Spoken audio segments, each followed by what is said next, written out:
All right, I think that is right about time. So we will get the webinar kicked off today. So thanks everybody for being here. Forgive me for the glare from the sun in my background there. But thanks everybody for being here today. We really appreciate it. Those of you who have been on the last couple of these, you'll probably hear some similar things from me to kick us off, but we're really excited to talk digital marketing and some of the best practice stuff as far as kind of what to be doing digital marketing wise, why you should be thinking about that, and then kind of the pivot towards e-com or e-commerce and things like that. So before we get into it though, this is a series that we are doing. So you might ask, who am I? Why am I talking to you? So I'm Jeff Zentz. I'm the Indiana director for gBeta here in Indianapolis. I work for a company called Generator, and we've partnered with the Indiana Small Business Development Center to do this series to be able to offer webinars and support around kind of business resiliency and resilience throughout this whole COVID time. And so our company has partnered with the ISBDC to be able to bring these to you. You'll see some folks from our team from time to time do them. Like today, Cole comes to us from Generator to talk digital marketing. And so it should be an exciting series. We're going to be doing these every Friday at 12 p.m. Eastern through March of 2021. So we're going to be getting together this way. Please share it with your network and folks that you think could benefit from it. I think it's, though it's geared towards small business, I also think that we have the ability to really resonate with a lot of different businesses throughout this whole series. So please know it's open to the public. Anybody that you may know that could benefit from it, we'd love to see them here on Fridays at 12 p.m. Eastern. So I think without further ado, I think that handles all of the basics from my end. And so we're lucky to have Cole Shearer here. He's another gBeta Indiana director, and he's going to talk digital marketing and what to be doing on that end. So Cole, I think I will maybe stop my sharing and turn it over to you. Awesome. Thanks for the intro, Jeff. I'm also going to say the same thing. I apologize about the backlight going on my end. I will say it's not as bad as our co-founder at Generator. He always is just always in the shadow. So we have a step up at least. Welcome. I wanted to talk through some marketing today. So thinking about the crisis that's going on in COVID specifically, just how small businesses can adapt through your marketing. So kind of keeping it also just high level. All these can be applied no matter what's going on with your marketing plan, but also thinking through, all right, how do we adapt with what's going on right now? As Jeff mentioned, I'm a gBeta Indiana director, so working with a lot of small businesses and startups. But my background, in case you forgot what I looked like, there's a nice photo of me. But before Generator, I focused a lot on my marketing. So 8 years of marketing experience.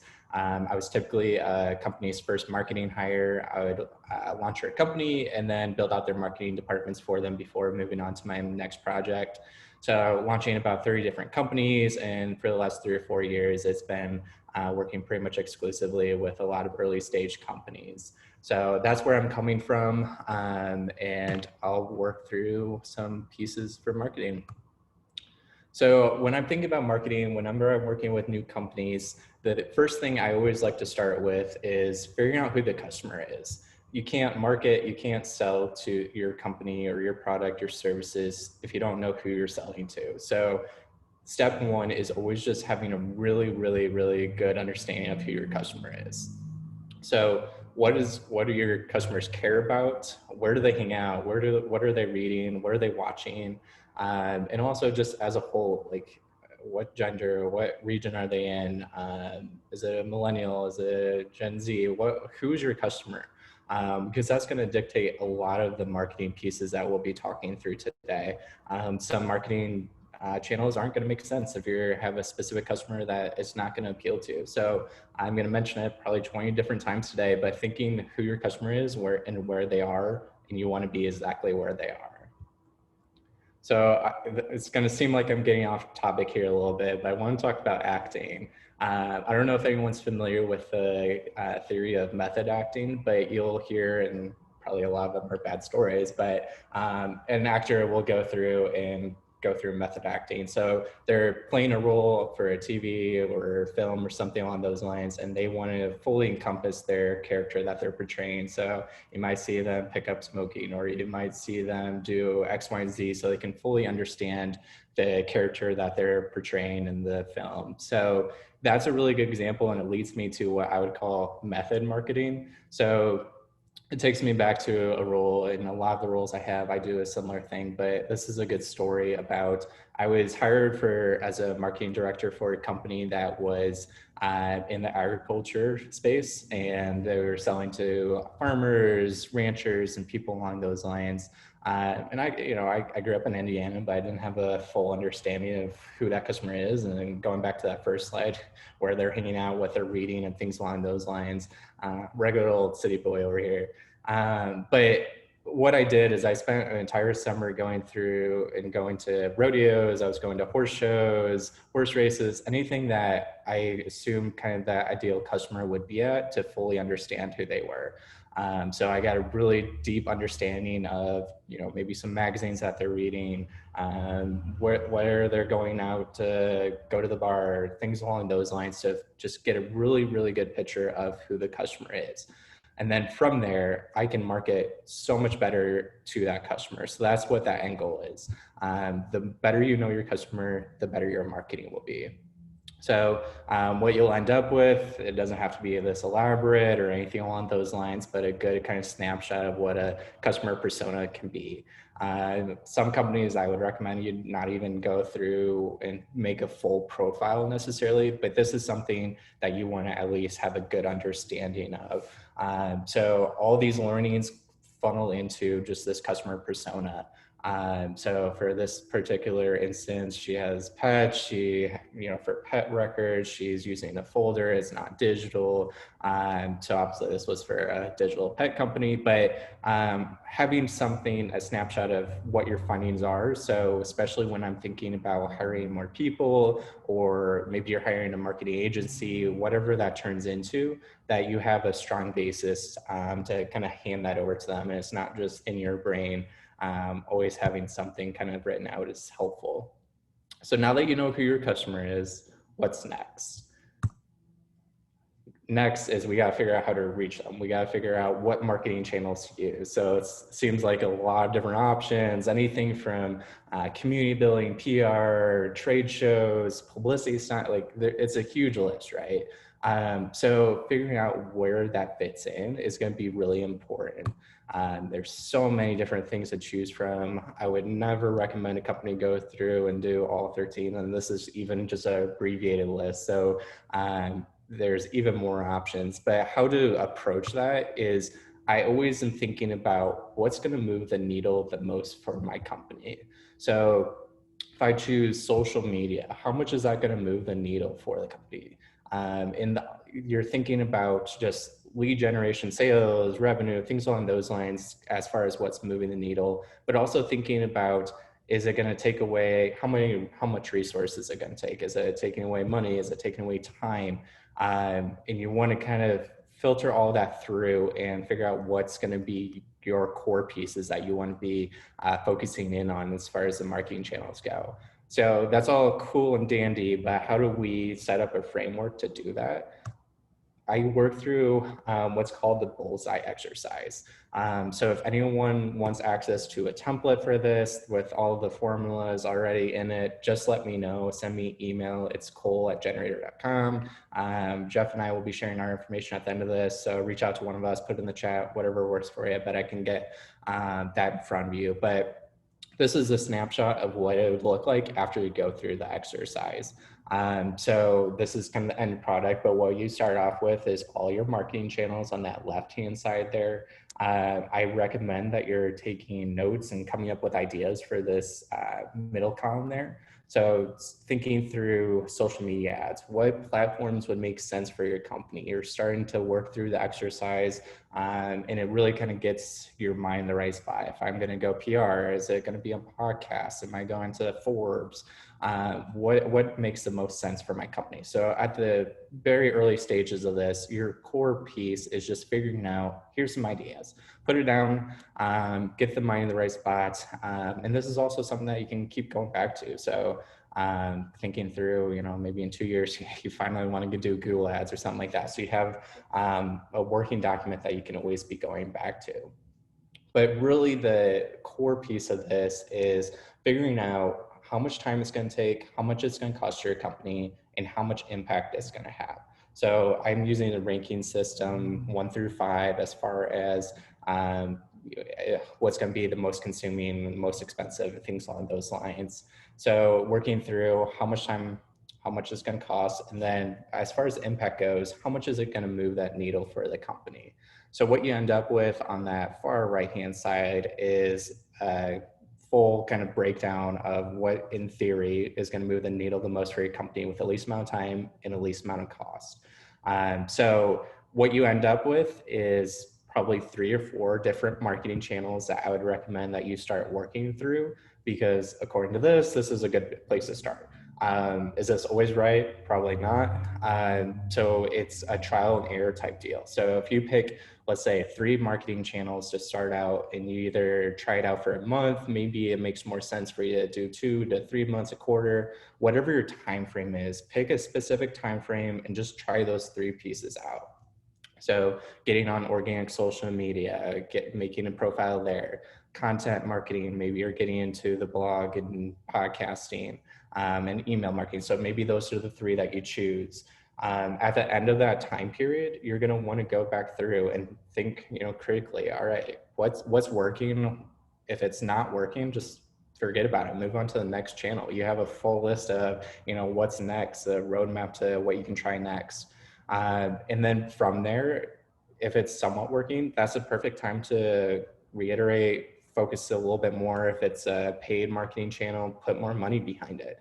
If it's working really well, just focus on it. So you want to pick out a handful to start, try them out, and then you're going to keep kind of coming back to this after each of those sessions. And then in theory, as you work through this exercise more and more, you have a really, really strong idea of what marketing is working for your customer. I can take the same exercise, do it for 20 to 50 companies or whatever the number is, and I'm going to end up with a different scenario for many of them probably. So every business is going to be different, and that's why we want to start with the core, who your customer is, and what makes the most sense to reach them. So again, if anyone wants to take a look at this template, feel free to reach out and I can get that in front of you. So how do you determine what's working? I feel like that's a great first step. But once you go through that, and maybe you're even going through that testing portion, I feel like a lot of business owners almost lean towards like, oh, I think it's working, or I got a couple, more sales. I'm not totally sure, but maybe it did come from this. So having a good set way to figure that out. So having goals and benchmarks to figure out, did this actually work? So going back to, is it sort of working? Is it not working at all? Or is it working great? So you're starting off with goal. And this is going to depend on what kind of company you have and what your ultimate goals are for it. But some ideas that you can be tracking is your leads. It can be, if we're thinking about social media, how much they grew as far as how many followers or likes you got. I'd be somewhat hesitant to focus solely on likes and comments or whatever else associated with social media, because if that doesn't convert into revenue, it doesn't convert into customers, that's not always going to be the best play for you.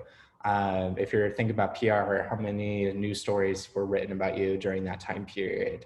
Ads, what's your conversion rate? All these different pieces. And it's, again, very specific to both your goals as a company and the different marketing channels that you're working in. But having that all set up as you're going into these exercises, making sure you're setting and tracking your key performance indicators. If you're curious on like what would be great for your company, you want to have a good starting point.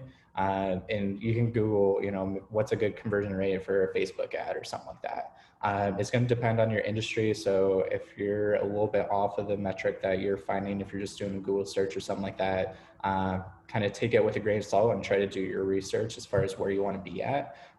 But all of this is kind of coming back towards what you're doing with your company and where you're starting. So always be setting, tracking KPIs, knowing what's next. If you're going to explore a new marketing channel, have something set up where you can go through this whole process. So that's a really good place to start, just marketing as a whole. We got to get some strong marketing. Maybe you're changing something. Maybe this is the first time you're dabbling in marketing. But thinking through, all right, what are we going through in the world right now, and how are you adapting? I think that a lot of people are thinking about how they pivot, how do they stay in business right now. So I wanted to think through, and again, this is going to be very specific to your company. But I think it's a good framework as you're starting to think about what some other companies are doing and some ways of going about it, how you can adapt your own company to make sure that you're staying in business and adapting as effectively as possible.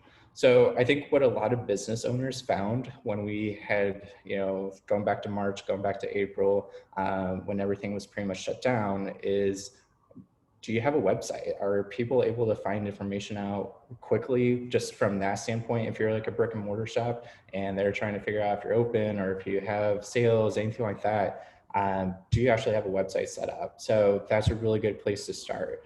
Are you on social media? Same thing. You want to be able to not only get information out, but also keep your customers happy, engaging with them. And hopefully if you have a way of making revenue, either through services or products, you're being able to do that. Email marketing, and one of my favorite, and we'll get into each of these a little bit more in depth, but figuring out other ways to sell your goods or services. I've seen so many companies successfully make a slight pivot, thinking about restaurants, thinking about music venues, different things that companies are doing are really exciting for me to see because people are being so innovative. So, and I told you I was bringing it up 50 times today. So are you aware your customers are?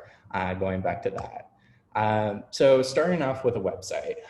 If you don't have one, I think, in my opinion, every single business should have one. At the very least, having a landing page I'm personally the type where if it's a restaurant, I'm looking at your online menu before I go. If it's a store, I'm going to see, on the website if you have any of your products listed. I think that's just the new normal, and it was already kind of where a lot of the market was going to spend anyway. So if you don't have a website, step one, let's get a website going for you.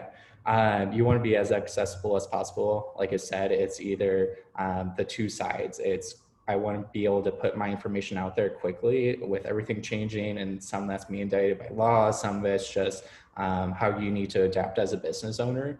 That's one piece of this puzzle with the website. And the second big piece is just having a place where you can continue to make revenue. So there's a couple different ways you can build your website. I always go the easy route. So having an online website builder like Squarespace, Weebly, all these would kind of fall into that category.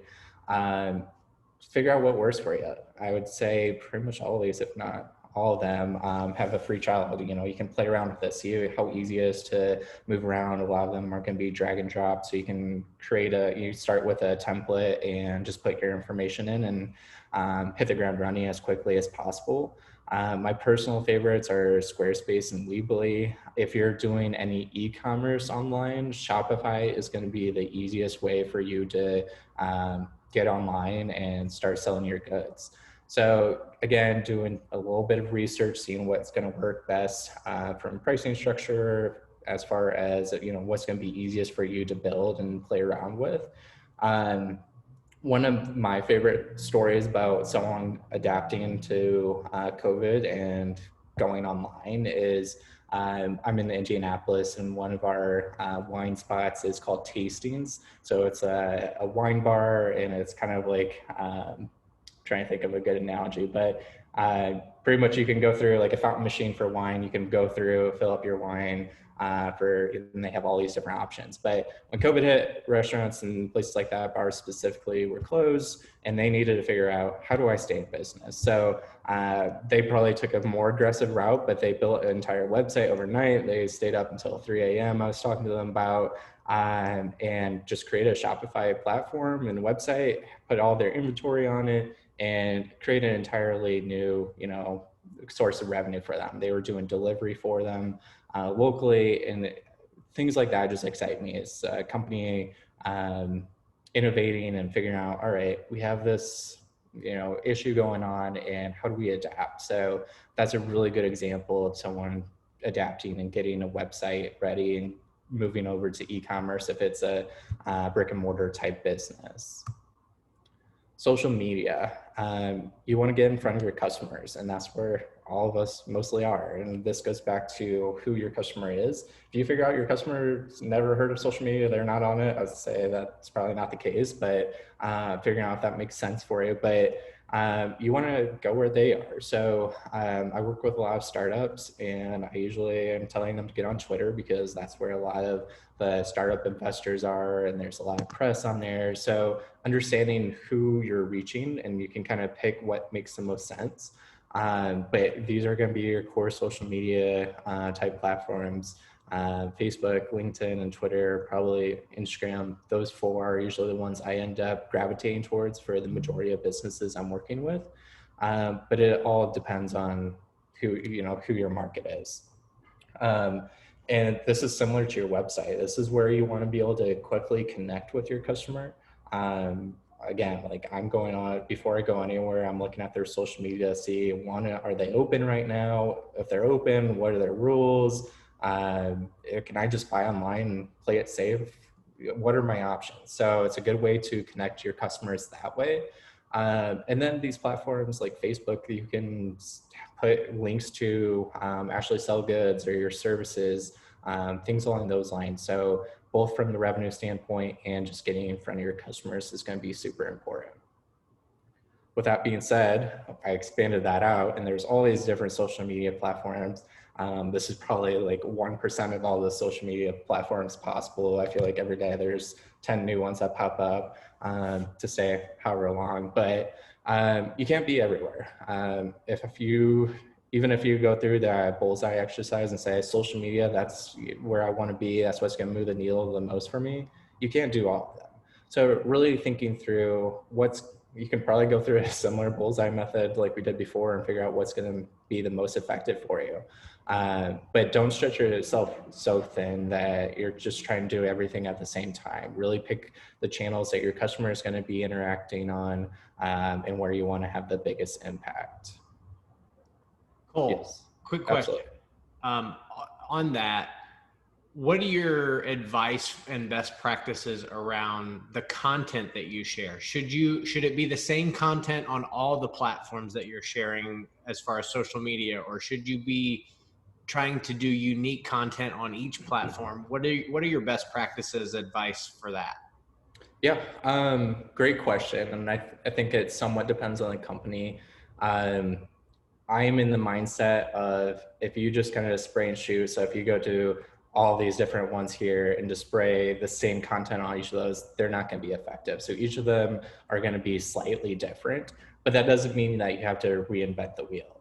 The only thing that I would discourage people to do is, there's a handful of platforms and companies, like you can put a Twitter post into something and then it goes out to your entire, Facebook, LinkedIn, and Instagram all at the same time. And it's obvious because it's that people aren't tagged correctly, things along those lines. That's just kind of a red flag that you're kind of taking the short route. So being mindful of that. But if you're sharing, let's say, a blog post or something like that, put it everywhere. Put it on each platform. I personally, when I'm posting, I do kind of copy and paste. So being mindful of your time, who your customers are, where they're at. I would definitely, let's take Facebook. If I post something on Facebook, I might have the same customer like my Facebook page and like my Instagram page, but they spend all their time on Instagram. So you want to be mindful to kind of make sure that you're getting the word out about what you're doing. But as far as content goes, whatever you can kind of get your hands on, content is king, right? So a lot of times I'm suggesting people, depending on your industry and what your product is, being kind of the expert. So even if it's something as simple of going on Twitter and finding someone that wrote an article about something in your industry and retweeting it, I think that's a win. So it doesn't have to be like you're sitting there and playing out a 20-week calendar or anything like that. Don't make it any harder on yourself than it needs to be. And really right now, a big trend is just being vulnerable and kind of showing your journey and kind of putting your face out there, and especially kind of thinking through how you're adapting. I think that would be a great way, just kind of showing your story and here's what we're doing this week in our business, and trying to just engage that way would be an easy win. Email marketing. So another way to connect with your customers, getting an email list. If you don't have one already, it would be a great thing to start. Another way to communicate, any changes with, I'm being open right now, where we have these changes with just, legalities. That's a great place, but also having that set up to reach out to them directly for buying your product, buying your services. It's a perfect, getting their email, thinking about, we want to attack kind of all the different areas that customer is going to be at. Email is one of them. So it's a quick win in my books. MailChimp is free up until I think the number's 2,000 contacts or something along those lines. So these are a handful of different email marketing platforms that you can choose from. MailChimp is always what I kind of gravitate towards. And I would definitely recommend everyone go down that road. And just new revenue stream. So every business is different. A lot of it comes down to, can your business be open right now?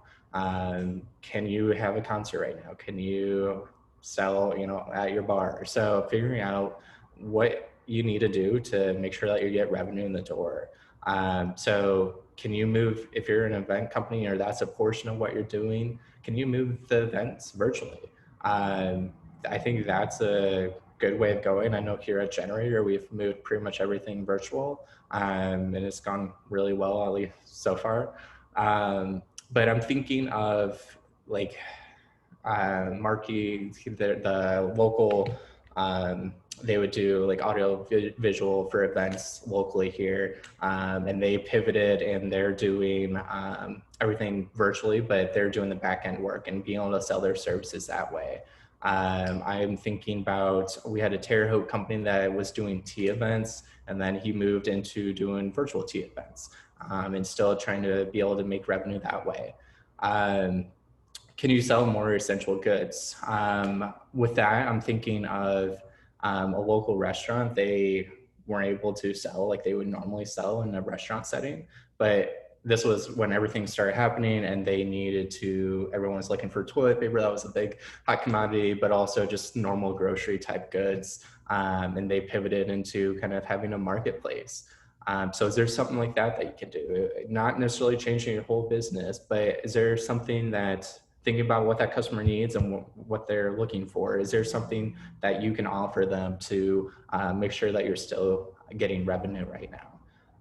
Can you create a new product that's intimidating? I know it might not be your first choice, but if you're an events company and maybe you're doing tours, some foodie tours, can you do a subscription box and bring that experience to someone, you know, even not only in your city, but across the country? We saw one of our companies doing that. Can you offer delivery? I think that's a really, not an easy win, but a good way to adapt. I know I personally try to avoid going out when possible. I still do, but you know, if there's an opportunity for me to get delivery, I'm going to choose that. So that's making sure your customer has as many opportunities to buy from you as possible. So if you're offering products or anything along those lines, delivery might be a really good option for you. So there's a handful of delivery companies that would be like a third party integration into what you're doing. Maybe that makes sense. Or it might be something that's simple, like going back to that tastings example. They just put their employees in trucks and started delivering wine. I will preface, there's a lot of legalities that come into delivering wine. So being careful if you do go down any roads, just making sure that you're being smart about it. And can you provide services virtually? If you're having in-person, you know, consultations of some kind, can you do that on Zoom? Are you, you know, thinking about maybe doing, the scenario I think of is having someone come out to the house and look at your, you know, HVAC system or something like that. Roofing, I've seen a couple commercials about companies that are willing to like FaceTime you or something like that, so that the customer feels safe, you're keeping your employees safe, but you're also still being able to add value and provide your services and goods. So what can you do, you know, thinking about these different scenarios and different opportunities, what could your company be doing to create more revenue, create a new revenue stream? You know, at all costs, we want to make sure everyone's still in business, right? So what can we do to adapt? Hey, Cole, question that came through. So kind of going back to the websites question. So for tight budgets, how do you kind of look at or balance out maybe a non-tech savvy owner trying to create their own website versus maybe finding somebody that could do it, but it may cost money, or could do it fairly cheaply? Like, how do you balance that out as far as like, what would your advice be? How would you kind of weigh that out? Yeah, a lot of those platforms are fairly intuitive, and I know that not everyone's coming in with, you know, technical background, and it can be intimidating at the very least.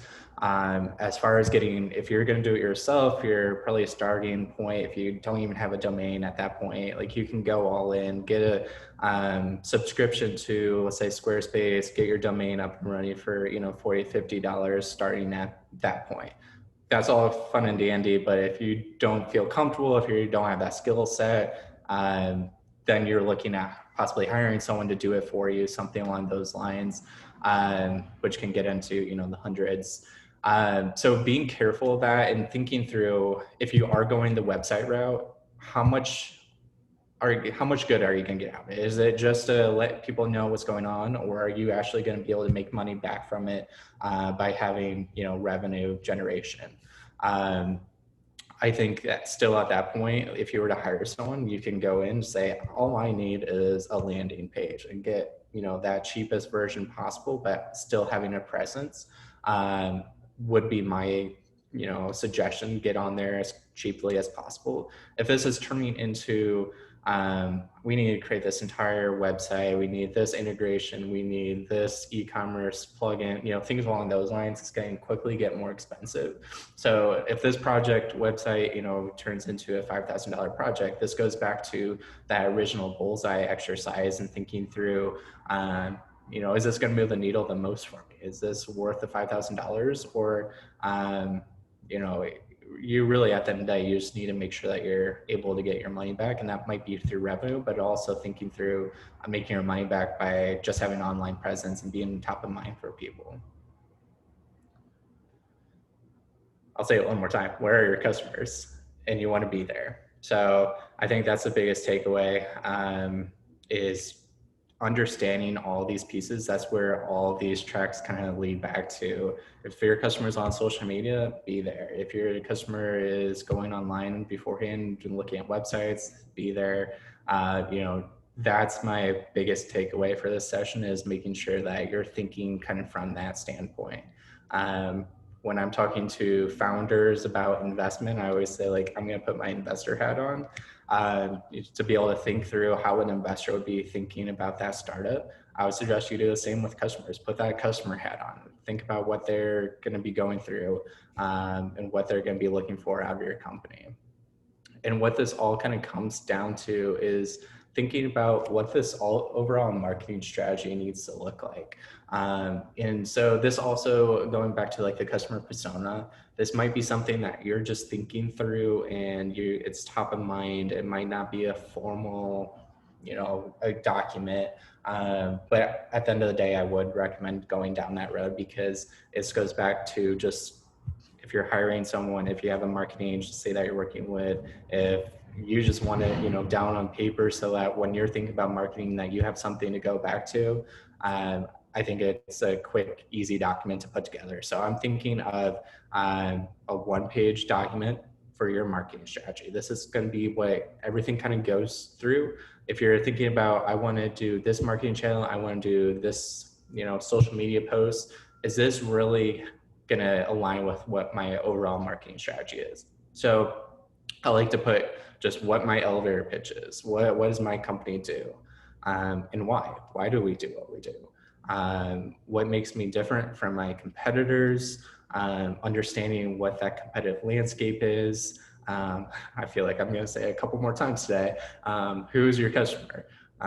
What's your revenue model? How are you making money? Are you on a subscription basis? Is it brick and mortar? Whatever that model looks like, and how is what we were just talking about. How is your marketing channels that you're using to be able to market effectively? So like this would be a snapshot of what this could turn into. This isn't a 50-page marketing strategy paper or anything like that. This is something that everything can kind of go through, that I can go back to and understand why someone is buying what I'm selling, and make sure my marketing aligns with that.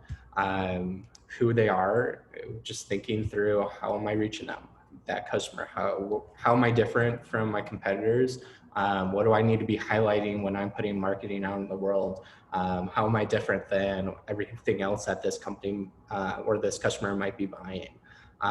So that's kind of the last step of the puzzle, is putting that together. And then from there, it's full steam ahead, market, and make sure that everyone is staying afloat and making sure that we're getting revenue in the door. So with that, I'll open it up to any questions if there are any.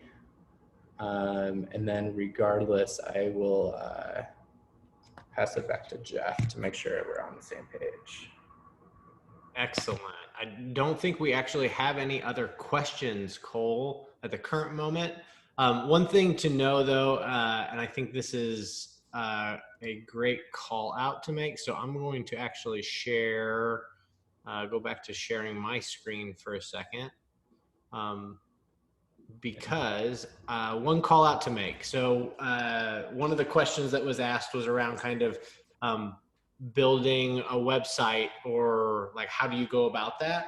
And so this is a plug that I wanted to make sure I made for the Indiana Small Business Development Center, partnering with IU Kelley School of Business, in which Project Hope is a initiative that has been brought out to help businesses either establish or shore up that web presence. And so there's some, obviously, like we plug every week, the Stay in Biz website is out there, but this is a great opportunity for some assistance at I believe it's low or no cost assistance for businesses to help kind of establish. And all you have to do is show that there's a COVID-19 impact. And I think most everybody on this call has been impacted in some way by COVID-19. And so if you've been negatively impacted by COVID-19 as your business and you're an ISBDC client, and I think the only other requirement on there is that you have to have been in business by February 15th. It's a great opportunity. And so I think you should have that conversation with your local SBDC resource. If you don't have a resource, as we've been kind of preaching throughout this whole series so far, please reach out and establish that. And so that's an opportunity that's out there. Cole, I did have a question come through, and so I'm going to turn this back over to you for a second. Any thoughts on the strength or weaknesses of a WordPress GoDaddy website to get started? Yeah, I think at the end of the day, if you're getting started, that's the biggest piece. That's step one. I personally find WordPress to be a little clunky compared to some of the other platforms. So especially for someone that might be coming in with, maybe not a strong technical background, there's probably better options for you. But if someone's getting started, I say go for it. Do it as easy as possible. That goes back to just try some of these different pieces out, look at both kind of from a monetary pricing standpoint, but also from this is something I can actually build a website with. I've worked with a handful, and I always end up going back to like Squarespace and Weebly, Shopify, as far as getting the best bang for the buck and having the most intuitive website building platform. That's great. And I think it answers the question. So everybody, again, thank you for being here today. Thank you to Cole for taking the time out of your schedule to be here and talk digital marketing. So as always, stayinbiz.org is a great resource for any business owner out there that needs help, needs connection. Also, feel free to connect with our team, Cole at Generator or Jeff at Generator. We would love that. And another question that came through for me is, will these sessions be recorded and posted online? They have all been recorded, and they will be posted on the ISBDC YouTube page. We're currently in the process of getting them up there, but they will all be archived and posted on that YouTube page for the ISBDC. So that's a great question. Looking forward to seeing everybody again next week. I believe our topic next week is actually going to be with me, talking about customer service and keeping customers happy. And so thanks again, everybody. It was great to see everybody. Love seeing some of the same faces come through. And Cole, we appreciate your time today. Yep. Thanks, everyone. We'll see you next week. Thanks, everybody.